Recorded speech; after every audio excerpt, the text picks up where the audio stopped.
Manoharsinh Jadeja advocate અમે આજે રૂપાલાભાઈની આ મીટિંગ હતી એમનો પ્રચાર માટે આવવાના હતા. એના વિરોધ માટે ક્ષત્રિય સમાજના બધા આગેવાનો સાથે અને કાર્યકરો સાથે અહીંયા આવેલા અને વિરોધ અમે દર્શાવેલો. એટલે અહીંયા જે એમની મીટિંગ હતી કેન્સલ કરવામાં આવી છે એવું અમને પોલીસ તરફથી જાણવામાં આવ્યું છે. અને એમની મીટિંગ જે ચૂંટણી પ્રચારનો હતો એ કેન્સલ કરવામાં આવ્યો છે. મીટિંગ એમના પ્રચાર માટે ચૂંટણી પ્રચાર માટેની જ મીટિંગ હતી. એપાર્ટમેન્ટવાળા તરફથી આમંત્રણ આપવામાં આવેલું હતું અને એના મંજૂરી પણ લેવામાં નથી આવી. અમે પોલીસને જાણ કરી. પોલીસ કે અમે જોવરાવી લેશું કે આની મંજૂરી છે કે નહીં. અત્યારે બપોરે 12 વાગ્યાનો કાર્યક્રમ હતો. એના સ્થાનિકો જે અંદર છે એ પણ વિરોધ કરી રહ્યા છે. એ પણ અમારી સાથે જ છે અને એ પણ એમને મંજૂર નથી કે અહીંયા મીટિંગ કરે ને આ બબાલ થાય એના માટે. એટલે અમે ક્ષત્રિય સમાજ શાંતિથી અહીંયા રજૂઆત કરવાના છીએ, વિરોધ પ્રદર્શન કરવાના છીએ. કોઈ રીતે અમે જ્યારે અમારું 5 લાખ પબ્લિક ભેગું થયું ત્યારે અમે ટીટોળીના ઈંડા બચાવ્યા હતા અને આજે કોઈ પબ્લિકને હેરાન ન થાય એ રીતનો જ અમારો વિરોધ શાંતિપ્રિય રહેશે. ક્ષત્રિય સમાજના લોકો રહે છે એમાં.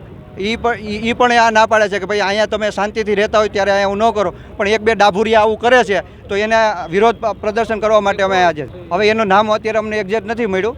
એને નામ મળશે ત્યારે અમે એને સમજાવીને કહેશું કે તમે આ અહીંયા વિરોધ ન કરાવો. સાંજ સમાચાર ફેસબુક પેજને લાઇક કરો, વિડીયો શેર કરો અને વધુ વિગતવાર સમાચાર માટે sanssamachar.net વિઝિટ કરો.